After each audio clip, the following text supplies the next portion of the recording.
Welcome back guys. वैसे तो relational operators या कहो कंपैरिजनल ऑपरेटर्स है तो बहुत सिंपल चीज़, लेकिन लगती बड़ी कॉम्प्लेक्स है। और जैसा कि आपने देखा, वेट मे भी आपने सुना, जो भी है, कि रिलेशनल का कुछ तो लेना देना है बूलियन से। और हमने बूलियन कवर ही नहीं किया था वेरिएबल्स वाले सेशन में। Boolean has only two possible state या वैल्यूज, विच इज ट्रू या फॉल्स। और सी में zero is considered as false and any non-zero number is considered as true. Relational operator simply आपको दो लोगों के बीच का रिलेशन निकाल के देंगे, यानी कि कंपेयर करेंगे दोनों एंटिटीज, हेंस कंपैरिजनल ऑपरेटर। और कंपेयर करके जो वैल्यू वैल्यूड होगी वो रहेगी बूलियन, यानी ट्रू या फॉल्स। इक्वल्स टू ऑपरेटर का सिंपल एग्जांपल देखते हैं। एक बूलियन का वेरिएबल बनाते हैं जिसमें हम इक्वल्स टू के रिजल्ट को स्टोर करेंगे, एंड फॉर सिंप्लिसिटी हम नंबर्स को यूज करते हैं फॉर कंपेयरिंग। जैसा कि मैंने पहले कहा कि zero is considered as false and any non zero number is considered as true in C.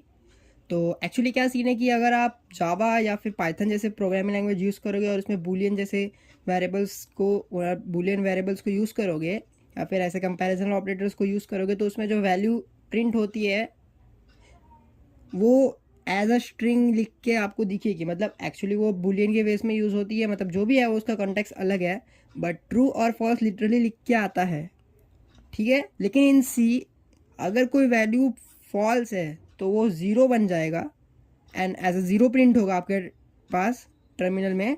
And अगर कोई वैल्यू इवैल्यूएट हो रही है एज ट्रू तो उसका प्रिंट कोई भी नॉन ज़ीरो रैंडम तो नहीं होता है, बिकॉज बाय डिफ़ॉल्ट वन करके रखा हुआ है, ठीक है। 7 इक्वल 7 जो लिखा हुआ है स्टेटमेंट, ये कंपैरिजन कर रहा है लेफ्ट और राइट दोनों में जो 7 लिखा हुआ है, तो कंपेयर कर रखिए दोनों वैल्यू इक्वल है या नहीं। एंड ऑब्वियसली ये ट्रू या फॉल्स में रिटर्न करने वाला है क्योंकि ये एक रिलेशनल ऑपरेटर है। तो मेरा आपसे ये सवाल है कि क्या 7 की वैल्यू जो लेफ्ट में है वो 7 राइट वाली वैल्यू सेम है कि नहीं है। मतलब ऑब्वियसली सेम ही हुई क्योंकि दोनों 7 है, तो इसका यही अर्थ हुआ कि इसका जो रिजल्ट आएगा वो आएगा ट्रू। दूसरा 3.2f इक्वल 4.5f। अब हमने इस बार फ्लोट यूज़ कर लिया है, तो अभी इसमें दिख रहा है साफ साफ कि दोनों साइड इक्वल वैल्यू नहीं है, दोनों साइड अलग वैल्यू है। तो इसका मतलब यही हुआ कि मतलब ऑब्वियसली पता है ना 3.2 और 4.5 इक्वल नहीं होता है, तो इसका सिंपली अर्थ होगा कि इसका आंसर आने वाला है फॉल्स। रिजल्ट जो आएगा इसका फॉल्स आएगा। 9.0f जो कि फ्लोट है और 9 जो कि एक इंट है। अगर हम ध्यान से देखेंगे तो 9 without a decimal and 9.0 with decimal is almost equal, है ना। नॉर्मल मैथ में ये नॉर्मली इक्वल ही हुआ, लेकिन क्या ये सी यानी कि कोडिंग और प्रोग्रामिंग के भाषा में, प्रोग्रामिंग के कंटेक्स्ट में इक्वल है या नहीं, चलो देखते हैं। तो आंसर ट्रू आया, यानी कि 1 प्रिंट हुआ तो इसका मतलब आंसर ट्रू आया। तो जो ये आंसर आया है इसके वजह से आपको एक बहुत बड़ा मिसकंसेप्शन हो सकता है कि 9.0 है float and as an int 9 जो है वो दोनों इक्वल हुए, तो उनके ऑपरेशंस भी इक्वल होंगे, यानी कि अरिथमेटिक ऑपरेशंस भी इक्वल होंगे, जो कि बहुत ही गलत कंसेप्शन है, मिसकंसेप्शन है। क्योंकि हमने जस्ट देखा था पिछले सेशन में कि एक फ्लोट को यूज़ करेंगे तो डेसिमल पॉइंट बेस्ड डिवीजन होगा फॉर क्वोशंट, एंड अगर एक इंट को यूज़ करेंगे तो इंटीजर बेस्ड डिवीजन होगा फॉर क्वोशंट। एंड ऑब्वियसली आपको याद ही होगा कि रिमाइंडर का कुछ लेना देना ही नहीं है डेसिमल पॉइंट वाले चीज़ों से। तो that's all to it.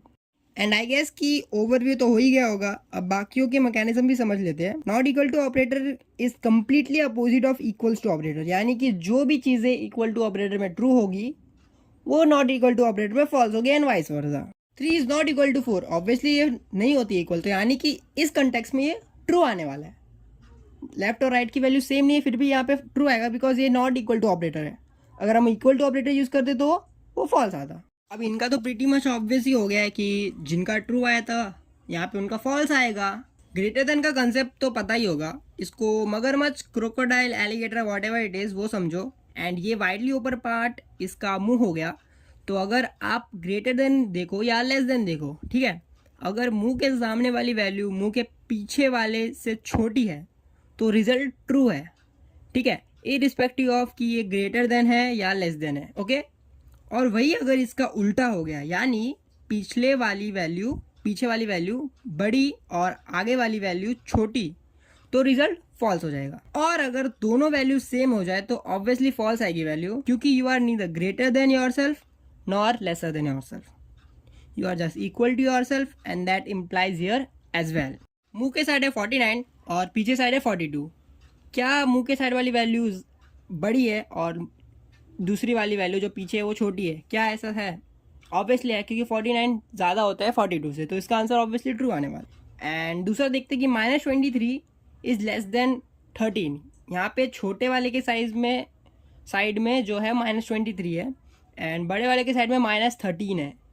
And अगर आप ध्यान से देखोगे तो -13 बड़ा होता है एंड ये बड़ा जो है ऑब्वियसली ये उस साइड ही है जिस साइड हमारा वाइड ओपनली मुंह है इसका, तो यानी कि ये भी ट्रू हो जाएगा। अगर दोनों वैल्यू सेम हो जाती है यानी कि 49 ग्रेटर देन 49 और -23 इज लेस देन -23, तो ऑब्वियसली इसका फॉल्स आने वाला आंसर, क्योंकि यहाँ पे इक्वल टू का बात नहीं किया हुआ है। ग्रेटर है क्या एक वैल्यू दूसरे से या फिर लेस है क्या एक वैल्यू दूसरे से, इसलिए यहाँ पे फॉल्स आने वाला आंसर।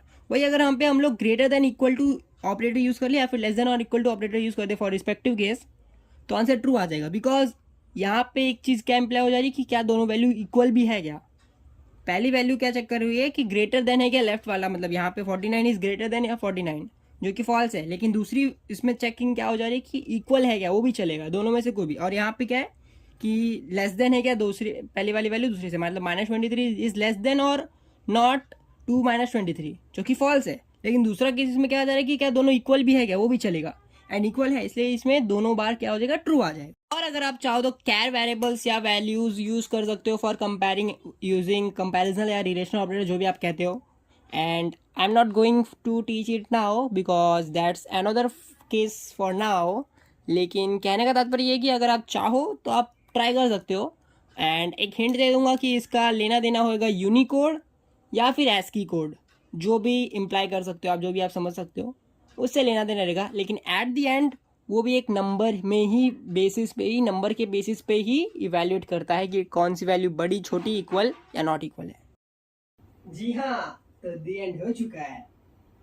आज के लिए बस इतना ही, फिर मिलेंगे किसी और वीडियो में, तब तक के लिए बाय बाय।